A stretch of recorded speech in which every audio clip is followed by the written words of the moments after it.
Fable 5 is officially back, and that alone is huge news for anyone who relies on Claude for serious work.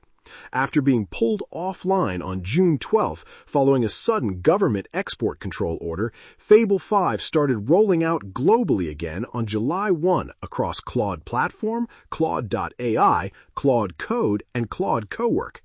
The U.S. Commerce Department lifted the restrictions after 2.5 weeks of negotiations with Anthropic, and Commerce Secretary Howard Lutnick confirmed the model had been reviewed and approved for wider use.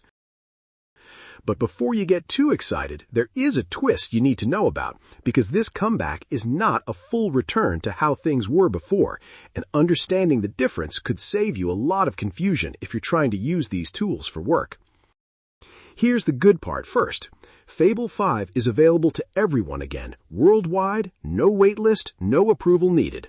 If you're a Pro, Max, Team, or certain enterprise user, it counts toward your usage limits like normal for now, though that will shift to a credit-based system after the first week.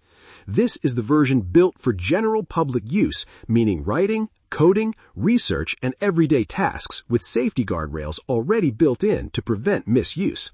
If your work is standard business or personal use, Fable 5 is the one you want, since it's fast, unrestricted in terms of access, and works across all the main Claude apps. Now, here's the catch, and this is where it gets interesting. Mythos 5, the more powerful sibling model built on the same foundation, is still locked down. It is only available to about 100 vetted U.S. organizations, mostly companies and government agencies working in cybersecurity and critical infrastructure through a program called Project Glasswing. Foreign organizations that had access before the shutdown are currently left out, even though they were part of the program originally. Why the difference? Mythos 5 has raw offensive cybersecurity capability. It can find software vulnerabilities faster and more effectively than almost any human expert, and that's exactly what triggered the shutdown in the first place, after concerns were raised that it could be used to extract dangerous information, including a jailbreak method that reportedly worried Amazon's own security researchers enough to alert the government. So, which one should you actually care about? If you're a regular user, developer, or business relying on Claude for everyday tasks, Fable 5 is your answer. It's back, it's public, and it's ready to use right now.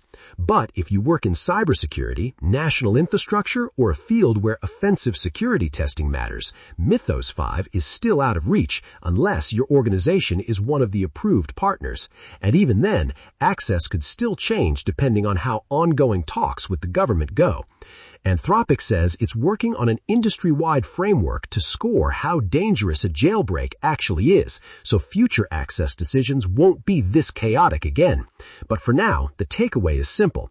One model is fully free again, and the other is walking on a leash, and the reasons behind that gap tell you a lot about where AI regulation is heading next.